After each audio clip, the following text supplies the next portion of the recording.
Po Ma'am Josephine, so ito po yung freebies ng ating sewing machine. Meron din po siyang transformer at yung wire po ng ating makina is dito po natin siya Ma'am Josephine isasaksak. At itong saksakan ng ating transformer is doon po sa regular outlet natin Ma'am. Okay?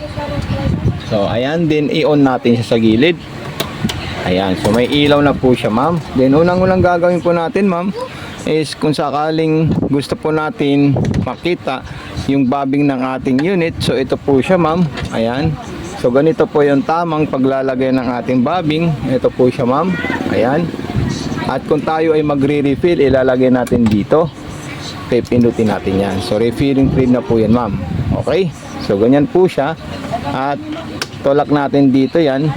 Ito, ilalagay natin dito, vice versa na po yan Ma'am. Ang importante, may pasok natin dito siya Ma'am. Ayan, tapos ito ipapasok natin doon po Ma'am.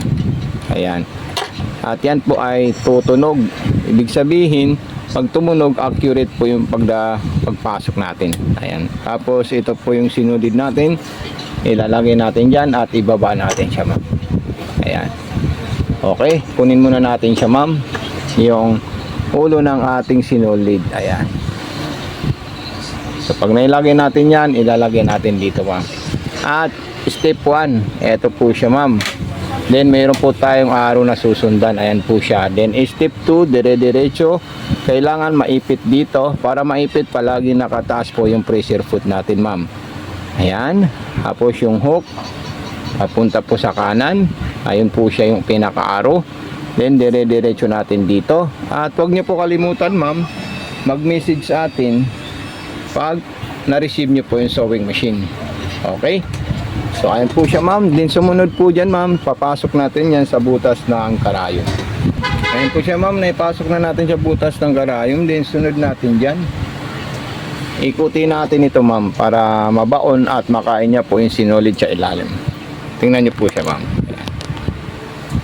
Ayan, okay, so ayan po silang dalawa. Ayan, habang hindi pa niya nakukuha yung sinulid sa ilalim, huwag nyo ito hintuan, ikutin. So makikita nyo lang po, ilalabas po niya Ma'am habang iniikot natin yan Ma'am. So ito po siya Ma'am. At ito, ayan, tapos maglagay po tayo ng tela. Okay, so kahit anong klaseng tela pwede nyo po tahiin dito Ma'am. Pamanipis, maong at cotton. Okay, so ito na po siya Ma'am. Susundan na natin siya para i-testing natin yung ating unit. Ito po siya Ma'am. Ayan, so napakahusay. Ayan po. Ayan, so straight line po tayo Ma'am. Okay, gagawa po tayo ng straight line at mamimili po tayo sa ating design kung paano natin siya. Ayan, so ayan po siya Ma'am. Ito po yung straight line natin dito. May ikutan po tayo dito Ma'am. Ayan, tapos dito yung distance kung gusto natin masinsin po Ma'am. Tapos speed control, yung wide ng zigzag. Ayan, tapos pindutin natin yan. Ito kahit hindi na nyo po ito gamitin. Ito naman reverse, kung gusto nyo po umatras po siya Ma'am. Ayan, maatras na po siya Ma'am. So napaka smooth at napakatahimik po siya Ma'am. Ayan, okay. Then sunod naman po natin, ito po yung tahi niya, napakaganda at napaka-solid. So isunod natin dyan kung tayo po ay magsisigsag.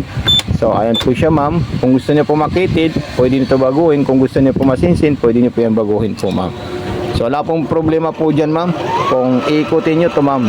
Ayan, gusto pa natin mas masinsin at mas maliit na sigsag. Ayan, makikita na natin yan Ma'am na magbibigay siya ng wide at saka distance ng ating unit. Okay, then sunod naman po natin dyan Ma'am yung mga iba't ibang klaseng design niya. So ayan po siya Ma'am. Ito yung pang-aging niya po Ma'am. Ayan, basta pag may concern po kayo, i-PM nyo po ako Ma'am sa Mato Sewing Machine Vlog sa Facebook account namin. Okay, or Facebook page po namin Ma'am. So ito po siya Ma'am. Grabe ang ganda ng tahi ng ating unit. Ipapakita ko sa ito Ma'am mamaya po Ma'am para makita nyo po siya na all goods, all condition yung unit natin Ma'am Josephine. Ayan, huwag po kayo mag-alala dahil hindi namin po kayo papabayaan dito sa ating unit po Ma'am. Ayan, another design.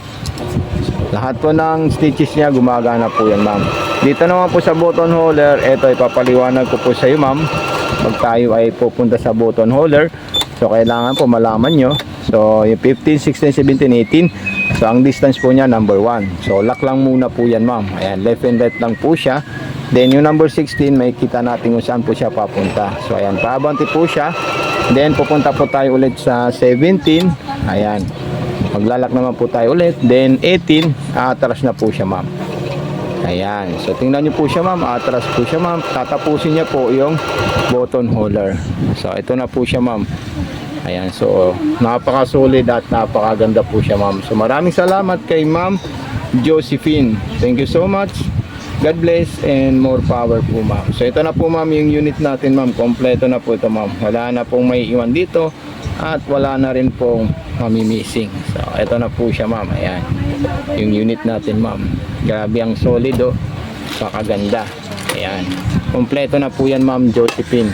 God bless and more power po, ma'am. Any concern, huwag niyo po kalimutan mag-message sa Mato Sewing Machine Vlog Facebook page natin, ma'am. Thank you and God bless po, ma'am.